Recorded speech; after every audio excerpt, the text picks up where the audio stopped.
Hello guys, NickyV here. Today I thought it would be kind of a fun idea if I were to make a video about how I would fantasy book WrestleMania 32. I saw this idea, well, we've all had ideas about how we would fantasy book certain events, but basically I saw a thread about it in the Squared Circle subreddit a few months ago.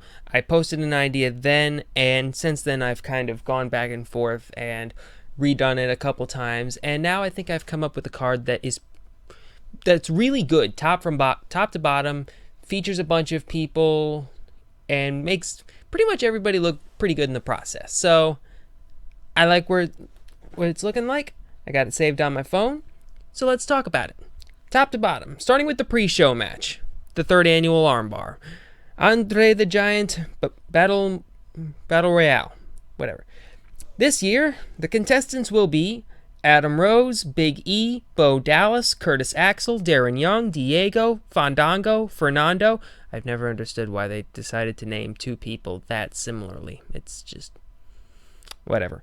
Goldust, Heath Slater, Jack Swagger, Jey Uso, Jimmy Uso, Kalisto, King Barrett, Kofi Kingston, Connor, Mark Henry, Neville, R-Truth, Rhino, Rusev, Ryback, Sheamus, Sin Cara, Titus O'Neil, Tyler Breeze, who will win the NXT walk-in match, same thing that happened with Hideo Itami last year, Victor, Xavier Woods, and Zack Ryder. By the way, if you hear somebody's name in the Andre the Giant Memorial match, don't worry, that doesn't mean that they aren't going to be in another match. Like there's been people in both of the other armbars who double-dipped, so don't worry about that. But yes, the winner, the person I think that will walk away with the win in this one would be Rusev. Because, well, he's come back from his injury and he's looked damn good in the process. But I think that him winning the armbar would give him a nice little accolade. And, hey, there was a pun there! That's his finishing move! Nice. That was a good one. But, yeah, it would just be a nice little... what's the word I'm looking for besides accolade? Just a little notch in his belt that would make it look that much more imposing. So, yeah, Rusev wins, and yeah, he looks good in the process. I noticed that there aren't a ton of huge people in this year because Kane and Big Show are off going to be doing something else, which I'll get to in a little bit. But yeah, a lot of the competitors in this field are a lot smaller than they usually are. As long as they don't do what they did last year and just let the big guy tear through the field, because I always thought that was kind of dumb. There was never really any combined effort to take out the Big Show, which there usually is.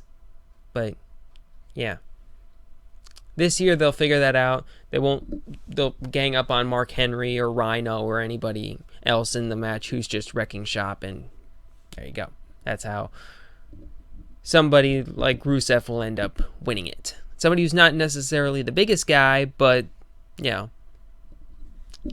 probably one of the bigger young names on the card in that match. But either way, it'll work. Next up, first match of the actual event, and it's kind of a big one. We're going to start off with a bang. Brock Lesnar versus Kevin Owens.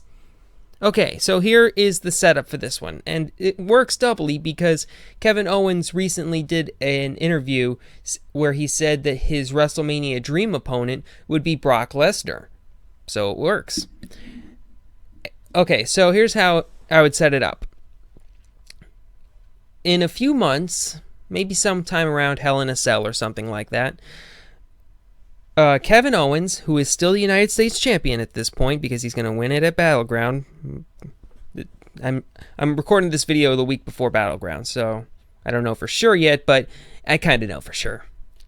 But so he'll align himself with the Authority, and it's a disaster from the beginning because Kevin Owens is the kind of guy who sees the Authority as his meal ticket to a better position on the card and a better life for his family, blah, blah, blah, blah, blah. And he makes his way into the Authority, and he constantly is butting heads with everybody. He can't get along with Kane or the whichever big guy is still within the company or the Authority at that point, because Like, honestly, it switches back and forth between the two. Like, he doesn't get along with Seth. He's constantly arguing with Triple H, blah, blah, blah. It's bad news all around. So finally, after months of this, after, like, Triple H sees something in Kevin Owens. We've seen it through all the stuff on Twitter about how he's proud of him and all that good stuff.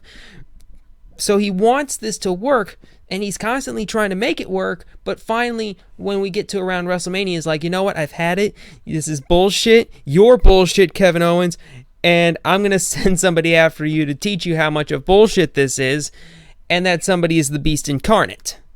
And they put on a fucking spectacular match. Like, can you imagine it being anything but? Like, Kevin Owens and Brock Lesnar are two of the most physically gifted athletes in the WWE. Like, this is it's a match I want to see. Who wins?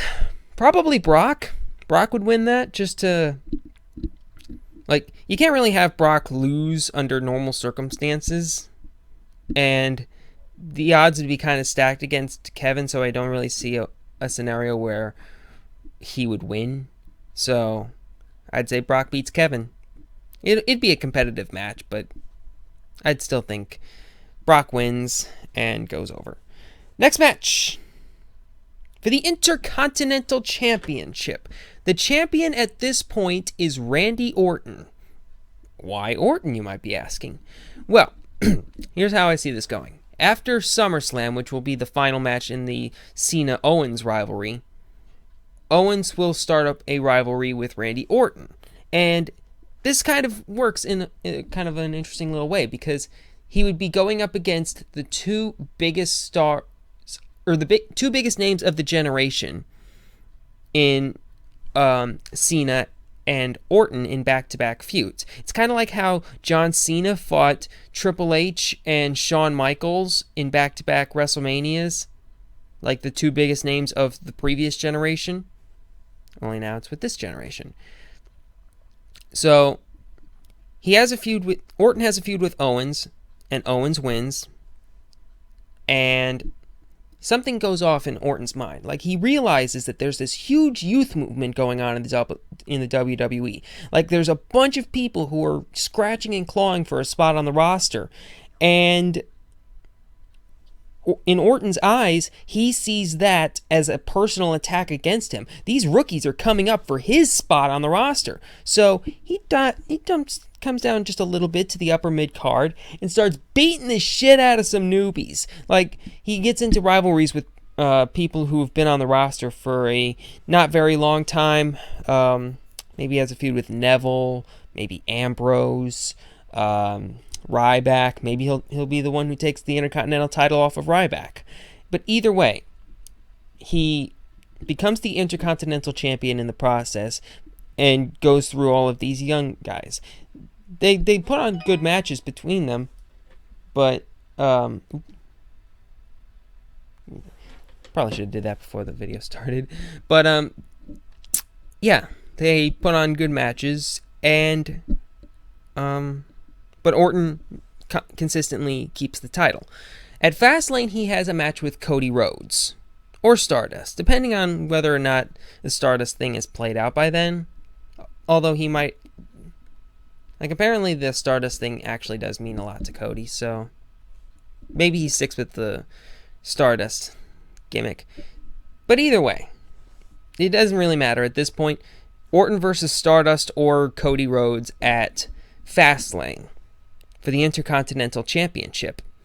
And in that match, Orton wins and retains the championship, obviously.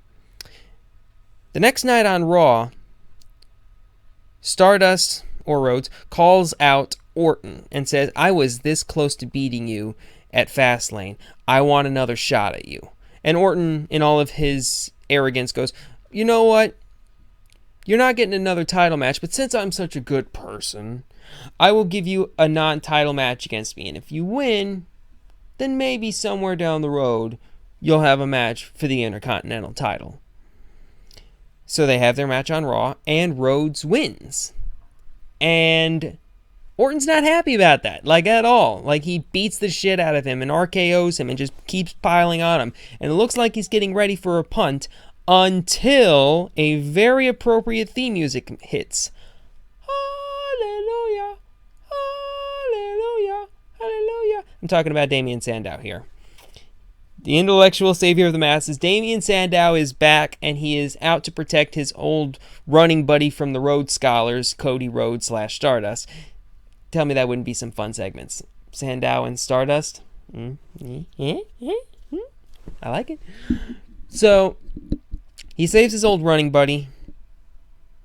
And at some point there's a match between Sandow and Stardust, which Sandow wins.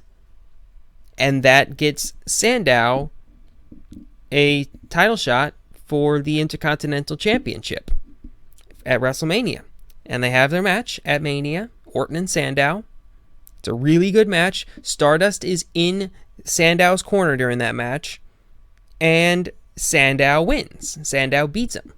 And it's a huge moment for him because, like, last year he had kind of a big WrestleMania moment when he finally kicked the shit out of The Miz and threw him out of the armbar. But this would be his first big WrestleMania win.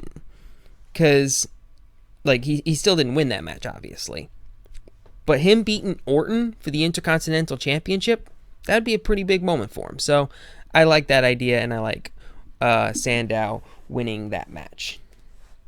Next up, we're going to have a 2-on-3 handicap match between the Reapers, Luke Harper and Eric Rowan, who will be back by that point, versus the New Day. Now, at one point, couple of videos ago, it was probably during the predictions video. It was at the prediction video for Elimination Chamber, I think it was, where I kind of poo-pooed the idea of a match between the New Day and the Reapers. But I really didn't give Luke Harper and Eric Rowan enough credit because they are not terrible on the mic. Like, they're better than I thought they were. So, and as for the question of who would be the face in that rivalry, I could easily see Luke Harper and Eric Rowan being kind of tweeners, people who can kind of run the line.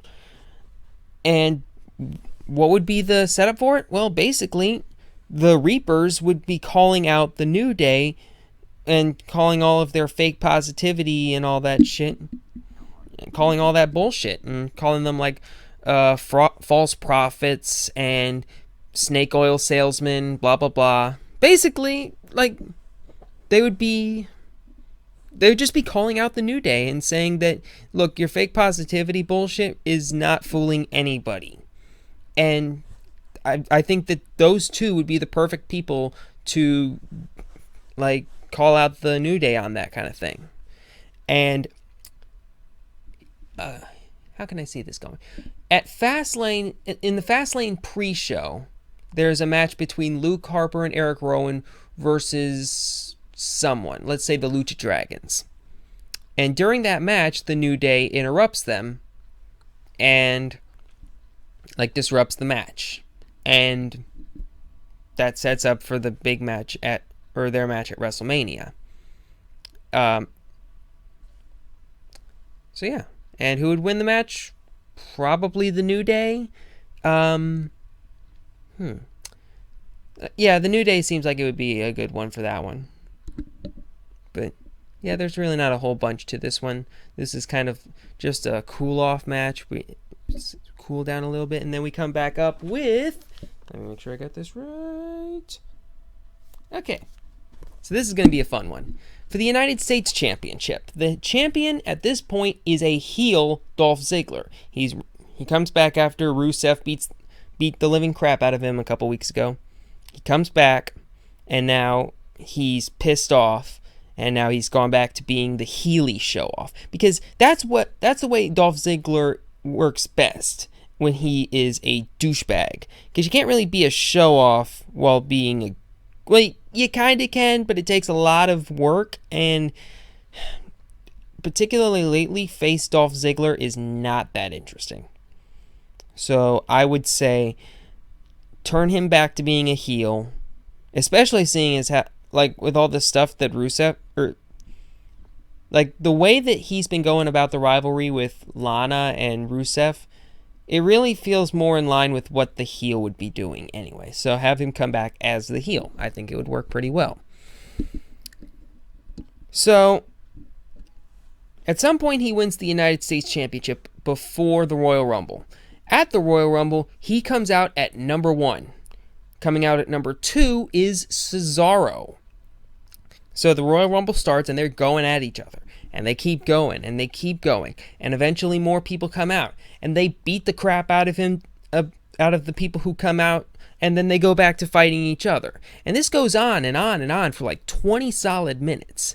Until finally they're both eliminated at the same time. Preferably either by the same person or by the same tag team. Maybe the Reapers could do it. So they both get eliminated at the same time. And they go back up the ramp arguing the whole way. I did better. No, I did better. Blah, blah, blah, blah, blah. So, on the way to Fastlane, Cesaro wins the right to be the number 1 contender for the United States Championship. Now, the important thing here, do not put them in the same match. At the very most, maybe a tag team match, but not a one-on-one thing. Just hold off on that. Trust me on this one. At Fastlane, they compete in a one-on-one match, and it is a total back and forth. As soon as one person gains some momentum, the other person gets it back, and it keeps going and going and going like that.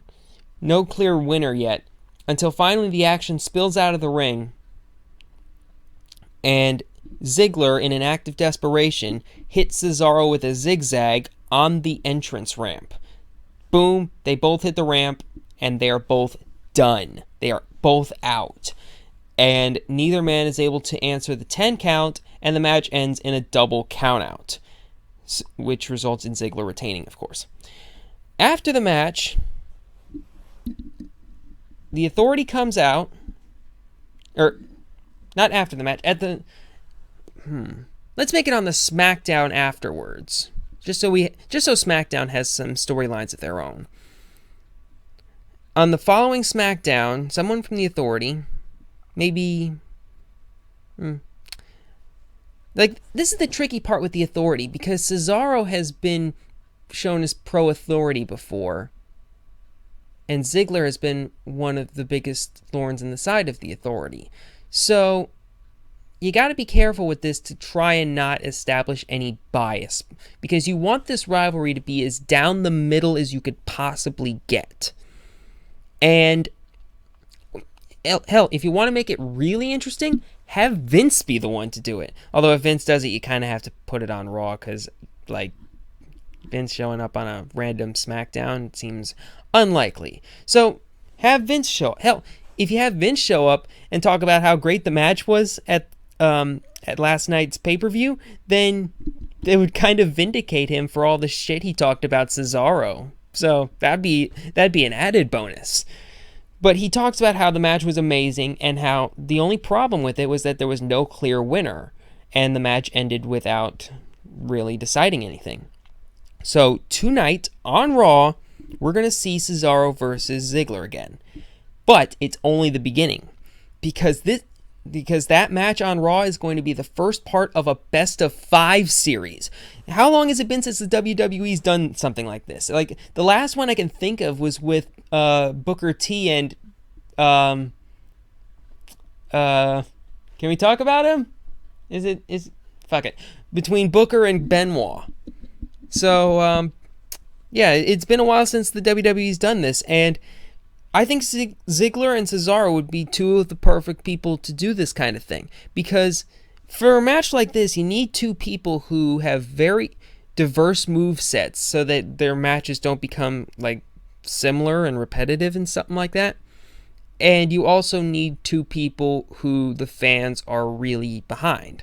And like, people freaking love Cesaro. I don't give a shit what Vince says. Cesaro is over as hell. And I think that if you put Ziggler back in a heel position, Ziggler works really well as a heel. So I like the whole idea of this. So you have Ziggler and Cesaro. Cesaro wins the first match, and then Ziggler wins matches 2 and 3.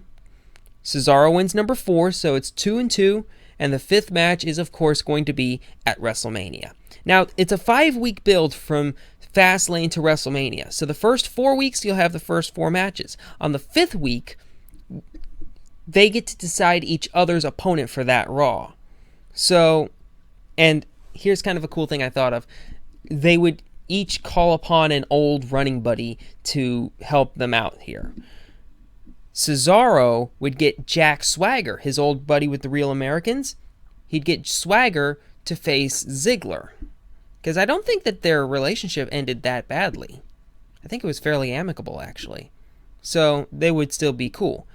Same for Ziggler and his old running buddy, Big E. So it would be Big E versus Cesaro, and Swagger versus Ziggler. I think I said that right. Big E versus Cesaro, Swagger versus Ziggler. And the first match of that would be Cesaro versus Big E, with Ziggler on commentary. And the whole time he's talking about how it's going to be a great match at WrestleMania. Cesaro's taking it to the limit, but Ziggler's going to prove why he's the greatest United States champion of all time, blah, blah, blah, blah, blah. He'll be talking heelish, but he'll also be showing some mutual respect for Cesaro. And that's the important thing, like establishing some like respect between the two. And then obviously Cesaro would win that. Then later in the night you'd get Ziggler versus Swagger. Cesaro would be ringside, but he wouldn't be on commentary. He'd be taking notes. And Ziggler could joke from the ring like, hey, I should have thought of that. Ha! Like, you have a little moment between the two. And obviously Ziggler wins that one. So you get to Mania. It's a match. You got your final match between Cesaro and Ziggler. It's a back and forth affair just like they all have been. And it's the kind of match where both guys hit their finisher on each other, but it's still not enough, and they got to keep going after that. And finally, after a second zigzag, the winner of the match and the person who retains the United States Championship is Ziggler. Ziggler wins this one, and after the match, they shake hands with each other. Cesaro holds up his hand, and nobody really changes alignment, but they both walk away from the match looking really good in the process and with mutual respect for each other. And I think that would work pretty well. Okay, enough talking about that. Next up. You're probably not going to like me for this one very much. Big Show versus Kane. With the added caveat that the loser of this match retires from in-ring competition. Now, I think we can all agree that we really don't need to see very much more of the Big Show or Kane in the ring. Particularly Big Show, but yeah, like one of these guys could definitely stand to hang up his boots. And the build-up for this, basically, both of these guys are still running with the Authority, and basically they go back and forth between being the approved muscle of the Authority, and finally at one point it comes down to a him or me scenario, like either I go or he goes, and Triple H decides, okay, you know what, we're settling this in the ring like we always do.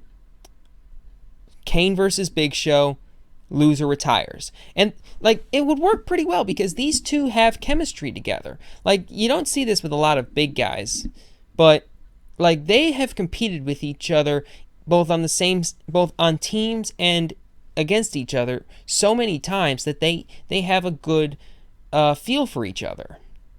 And I think that these two could put on a decent 5-minute match. This match would not be very long. God, no. But you would have a bunch of big spots in the match. It would be a pretty fast-paced match, like as fast-paced as these two can possibly get. And the winner of the match will be Big Show. Huh? Did I kind of throw you for a loop there? Okay, basically, we're not going to get any less sick of Big Show. So, Kane, on the other hand, he's not quite as bad. So rather than having Big Show leave and let Kane become as what's the right word?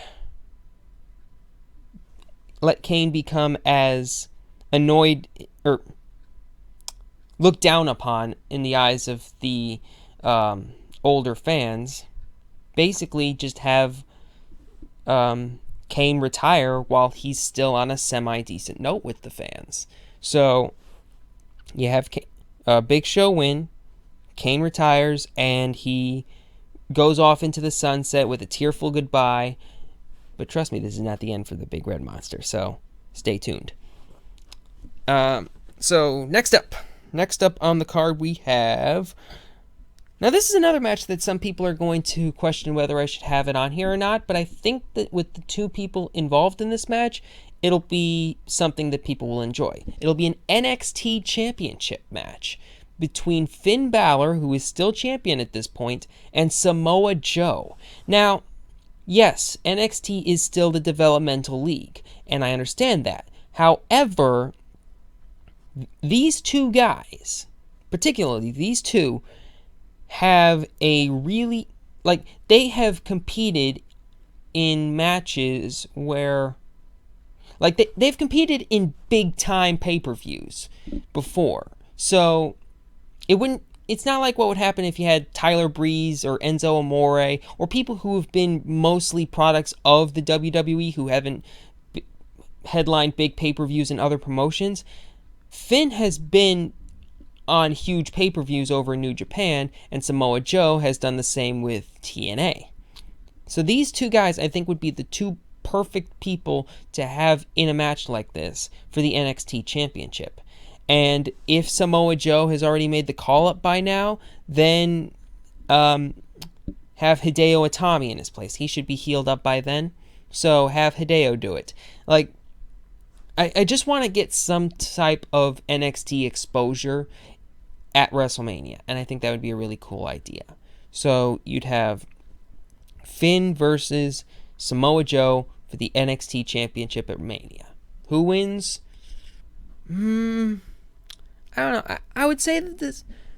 Let's see, WrestleMania isn't for another 9 months. So I think a 9-month reign for Finn would be enough to call it good there. So yeah, this would be where Samoa Joe takes the NXT Championship.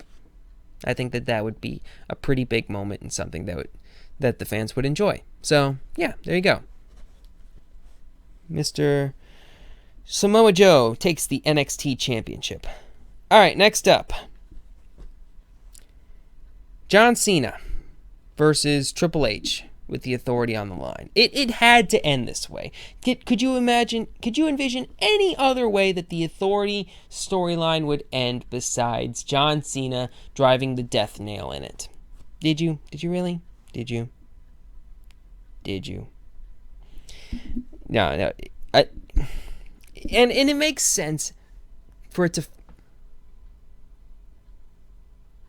I'll be right back. Okay, false alarm. It looked like there was somebody pulling into my driveway, but they were just turning around. Anyway, so where was I? John Cena versus Triple H. But yeah, this is how the Authority storyline is probably going to end, and it makes sense for it to happen at WrestleMania 32 with these two guys. Because think about what happened 10 WrestleManias ago. WrestleMania 22.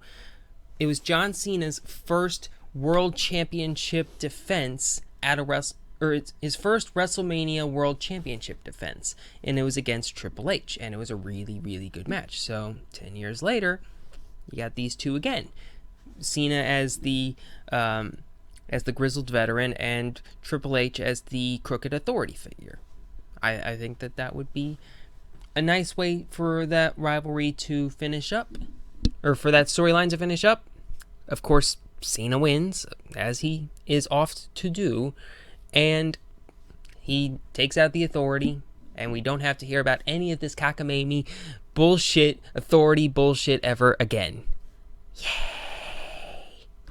Which would make John Cena pretty much at this point, the best wrestler in the WWE over the last 16 months at that point. Who would have thought we would reach this place? Okay, so yeah. Cena wins and the Authority is dead. Next up. Alright. Next match is going to be something. We're going to bring it back down a little bit. We're going to have a match for the Tag Team Championships. The champions at this point is The Miz and the Prime Time Players, who have turned heel at this point. Basically, when The Miz had his stunt double thing, like, that was fine, but it's not all that normal for a A-list celebrity to bring his stunt double with him everywhere he goes. But you know what most celebrities do take with everywhere they go? Bodyguards. So the Primetime Players at some point come to The Miz about wanting to get into Hollywood, because it makes sense with their character, the whole millions of dollars. Well, they figured that the best way to do that would be to break into Hollywood, and the person to go to about that, since The Rock would not probably be there, would be The Miz. So The Miz would bring the Primetime Players on board as bodyguards, turning them heel in the process, and the three of them run roughshod through the tag team division. Like, they hold on to the title, or they win the titles at some point and then just run with them for quite some time. And they end up taking on pretty much most of the entire tag team division and hold off most of everybody else. And they would hold the titles until WrestleMania, where at this point they are holding an open challenge to any two people that want a shot at the tag team championships. So they come out there, they stand there for a second. Miz gets a little impatient. It's like, you know what? If nobody answers this challenge within the next 20 or 30 seconds or whatever, maybe I'll just take these tag team championships and go on the road with them. Go show the world why I, The Miz, am the greatest tag team champion of all time. Just heel it up, make the crowd go, oh, somebody better answer this guy. And then finally, Neville's music hits. Neville, and by the way, don't tell me that they won't be able to come up with something really cool for Neville for his entrance at WrestleMania. I mean, his entrance now on a regular Raw involves like a meteor coming down from space, landing in the ring, and there's Neville. Like, you can't tell me that there isn't something really cool that they can do with that at WrestleMania. Like, that has potential to be really fun. But either way, Neville comes out. He has a really cool entrance. Walks down the ramp, stops right before the ring, points. Sami Zayn's music hits, and oh my god, the crowd loses their absolute shit. Zayn comes out, making his... Well, this would be his permanent call-up, because... And some people would argue that making your debut on the main roster is a bad idea. Or making your call up at WrestleMania would be a bad idea because, the jitters and all that. But Sami Zayn has made 2 cameos on Raw before, and he kicked ass both times. The first time was in a tag team contest right before NXT TakeOver Fatal 4-Way, where he and Adrian Neville fought Tyler Breeze and Tyson Kidd. And also, of course, there was the one a couple of weeks ago where Zayn challenged Cena for the U.S. title. And both times he did awesomely. So, yeah. You got Neville and Sami Zayn. They come out. They take on The Miz and the Primetime Players. And it would be a mostly one-sided match. Occasionally, The Miz and the Primetime Players would get a little bit of momentum. But this match is big for Neville and Zayn. Let's hope they actually don't call him Zayn. Let's hope they actually call him Sami Zayn. Please. But either way, Zayn takes out the Primetime Players with a haluva kick to Titus and a Blue Thunder Bomb to Darren on the outside. And then finally, Red Arrow to The Miz. 1, 2, 3. We have new tag team champions, and they are Neville and Sami Zayn, and oh, it's a great moment. I can easily see that being one of the highlights of the show. Be really cool. All right, next up, time for the Undertaker match, and who's he facing this year? Well, you'll notice a pattern over the last several WrestleManias. 25 and 26, Shawn Michaels. 27 and 28, Triple H. 29 and 30, Paul Heyman guys. CM Punk and Brock Lesnar. 31 and 32, there you go, Bray Wyatt. Last year, WrestleMania 31 was all about making Undertaker look imposing. It was to make him look like he still had it. 32 will be the final one. This is going to be his retirement match. He had one final match at WrestleMania 31 to make himself, or to build himself up, so that he can so that Bray can face him, and it will look way better. Because if Taker were to end his WrestleMania run with 2 straight losses, then the pass off to Bray wouldn't be all that. It would be lessened than if Bray lost the first match and then won the retirement match, if that makes sense. It kind of does in my head. But either way, Undertaker versus Kane, or Undertaker versus Bray. This time the match is a lot more it's a lot more even, because the first match, not only was it designed to make Taker look good, but Bray injured himself right before the match started. So yeah, this makes, like, this time around the match will be a little bit more it'll be a little bit more down the middle.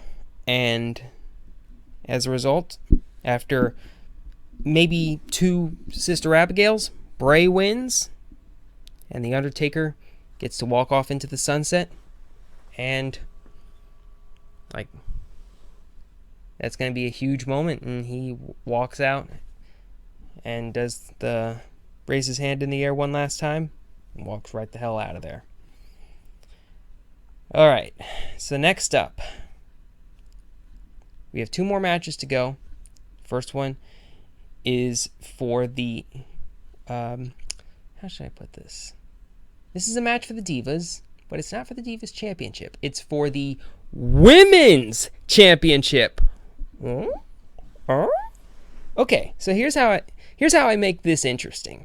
First off, let's say around Hell in a Cell. Charlotte wins the Divas Championship. And the next night on Raw, she throws the Divas Championship on the ground and declares that she is not a diva, she is a woman wrestler. And they bring back the Women's Championship. And it is a happy moment for everyone, because we don't have to see that stupid butterfly belt ever again. And we were all happy. So now you have all of these divas. They're all, or female wrestlers at this point. They're all going after each other. And after what happened on the most recent Raw as of this recording, which was the big one involving the divas, if you know what I am saying. Oh my God, that was a perfect segment. Need to stay composed. So now you have all of these divas. All of them are going after each other. And finally, you get to WrestleMania. And Steph comes out again and decides, we have so many divas now that I think that we should set up something new. And by something new, I mean something that I kind of just stole from Lucha Underground. I'm talking about a 10 diva match where the only way to win, a 10 diva elimination match. Basically, we're bringing Aztec Warfare to the WWE, and we're bringing it to the Divas division. So, let's see.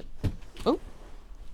Alright, so a 10 Diva match between Nikki Bella, Brie Bella, Alicia Fox, Actually, I'm going to make a last second change because I really don't see Alicia Fox really doing all that much, and we also kind of need something for Natty to do, seeing as how Tyson Kidd is probably never going to wrestle again. So I'm going to make a last second change. Nikki Bella, Brie Bella, Natalya, Charlotte, Becky Lynch, Paige, Naomi, Tamina, Sasha Banks, and Summer Rae. Why Summer Rae in there too?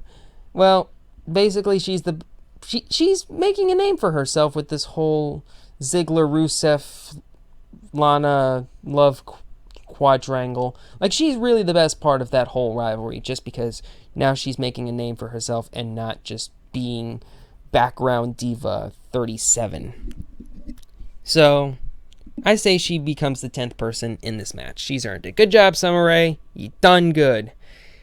So yeah, you get 10 people in this match, and not only that, but it's 10 people who mostly hate each other, but there's a couple of people in there who, like, you've got a couple of factions in there. You'd still have Brie and Nikki. You'd still have Paige and Becky, Naomi and Tamina. Like, there's a couple of alliances that could be forged in there, and because of that, you might see two people intentionally pin. Like, with this kind of match, two people could pin one person and, like, get rid of a big opponent. Like, I could imagine the Bellas ganging up on Charlotte and taking her out before she becomes too much of a problem. So they, like, all these women are going back and forth. It's a back and forth match, and everybody's going at each other, and it'll turn into a really, really exciting match. And at the end, after all the smoke clears, the last diva standing will be the boss. Sasha Banks wins the WWE Women's Championship at WrestleMania 32. Pretty big moment right there. Now, after that, we take a little break from the in-ring action and cut to backstage. Find the Big Show, and he is crying in the locker room because the Authority is now dead. Like, it's kind of a weird situation for him because the Big Show did everything right. He beat Kane. He did what he was supposed to do in order to get back into the Authority's good graces. And now it's gone. There is no Authority. He is basically out of a position. And on top of that, he's backstabbed pretty much everybody else in the locker room at this point. So he really has nobody left to have in his corner. Except you hear a voice come out from the shadows and be like, "You haven't betrayed everyone. There's still someone who will be in your corner, Big Show." And then Big Show's gone for a couple of weeks, maybe even until all the way after Extreme Rules. And then the Big Show comes back as the muscle for Bray Wyatt. And he is re-debuted as Paul Wyatt. His original name in the WWE, and his real name is Paul White. So it's a pun. It's a pun. So yeah, I thought it was funny. But yeah, and this is the start of, sorry Calcos, I'm stealing your ideas, of Bray Wyatt starting an army. Like, he'll basically pick up wayward wrestlers and have them join his crew and start, like, because right now Bray Wyatt is a cult leader who doesn't have a cult. He could kind of use a cult. So he picks up the Big Show. Maybe he picks up a couple of more people and a few more and more and more and more until finally he has damn near an army on his hands.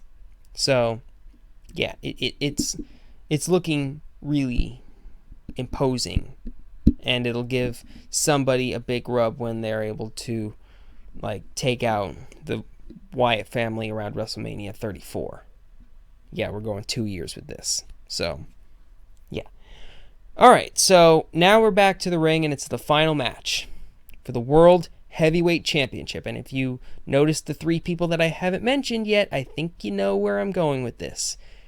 World Heavyweight Champion at this point is Seth Rollins.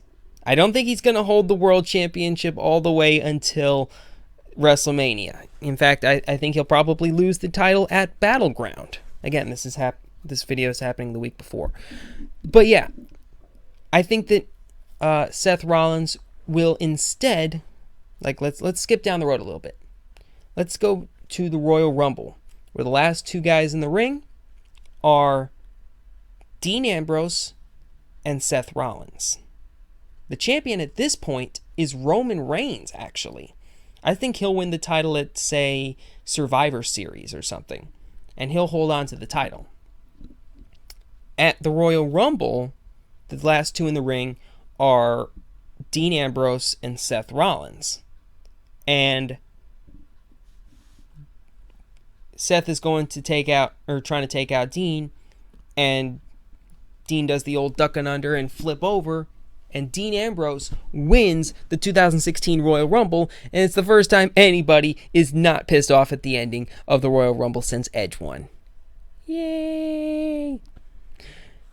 So, Dean Ambrose has a guaranteed title shot for the World Championship at WrestleMania. At Fastlane, the match for the Fastlane is between Roman Reigns and Seth Rollins, and Rollins ends up winning. Maybe there's some debauchery in there. There's probably debauchery. And Rollins wins. He becomes the new world champion. Now, that means Roman Reigns is due a title rematch. But Dean gets to him and goes, "Look, Roman, you could have your rematch on just a regular Raw sometime between Fastlane and WrestleMania. Or we could make this a triple threat match. You could have your rematch at the same match that I cash in my Royal Rumble victory, and it's a 3-person match, and we can gang up on Seth Rollins, get him out of the picture, and then we'll settle it between the 2 of us." And Roman agrees that it's a good idea, so book it there. We got a triple threat match for the World Championship. And all the way through, the Authority is doing their damnedest to try and get those 2 to go against each other, to break up that friendship by either putting them in huge handicap matches, or hell, the Raw before WrestleMania, the main event for that night, is actually going to be Dean versus Roman, to try and get those 2 to get into a really bad fight between the 2 of them, and that would like cause them to break up their friendship. And if the match isn't up to and basically the Authority are like, "Oh, if this match isn't appropriate, like if you 2 don't go after each other, then the match for the World Championship at WrestleMania is off." So they actually compete, and they actually go against each other. And yeah, but either way, at the end of the night, Roman and Dean are still united. Like, they put their fists together in the ring, and they're like, "You've done everything in your power, Authority, and you couldn't do shit to break us up." So finally, you get Dean versus Roman versus Seth at WrestleMania, and it's a pretty big back and forth affair. Like, they're going after each other, and then finally, at the end, the winner of the match ends up being Dean fucking Ambrose. Ambrose wins the World Championship at WrestleMania, Crowd goes wild. And after the match is over, Roman gets up. He's exhausted. Dean's exhausted. And Roman lifts up his hand and is like, yeah, this guy. Now, you could end it there. Or you could have Roman clothesline Dean and set up a match for later on. And it'd be a lot of fun. And then, yeah. So, yeah. That would be how I would do a WrestleMania card. Just to run through it one last time. Rusev wins the armbar. Brock Lesnar beats Kevin Owens. Damian Sandow takes the Intercontinental title off Randy Orton. The New Day beats Luke Harper and Eric Rowan in a 2-on-3 handicap match. Ziggler wins the last match of a best-of-5 series against Cesaro for the United States Championship. Big Show forces Kane to retire. Samoa Joe takes the NXT Championship off of Finn Balor. John Cena beats Triple H and kills the Authority. Sami Zayn debuts, and alongside Neville, they take the Tag Team Championships off of The Miz and Titus O'Neil and Darren Young. Bray Wyatt causes The Undertaker to retire. Sasha Banks wins a 10-diva elimination match for the Women's Championship. And Dean Ambrose wins a triple threat match for the World Heavyweight Championship. Now, I mentioned that there was going to be something involving Kane earlier in this video. Basically, the next night on Raw, they announced that there's going to be a new general manager for both Raw and SmackDown to replace the departed Authority. Kane is that general manager for Raw. For SmackDown, Daniel Bryan. Basically, Team Hell No is back in an authoritative role, and basically they're going to run Raw and SmackDown for the foreseeable future. How that will end? Who knows? That's for way, way, way down the road. But either way, I think that would be a satisfying conclusion and a nice way to keep Daniel Bryan relevant for a while. Because you'll notice I kept Daniel Bryan off the card. I don't want Daniel Bryan to be on the WrestleMania 32 card. I think that instead he should take a pretty long, Shawn Michaels break. I think I've mentioned this once before, but have him come back way down the road, maybe at WrestleMania 35 or something like that, or at some big SummerSlam or something like that. But just have him come back there, and then at that point he could have a huge second half of his career and basically guarantee himself a spot guarantee him a spot in the Hall of Fame down the road. So, yeah. There you go. That's my WrestleMania 32 and a little bit before and a little bit beyond. That's how I would do it. So, yeah. This was fun. So, see you guys in some other video that I'll be in with the rest of the Haymakers.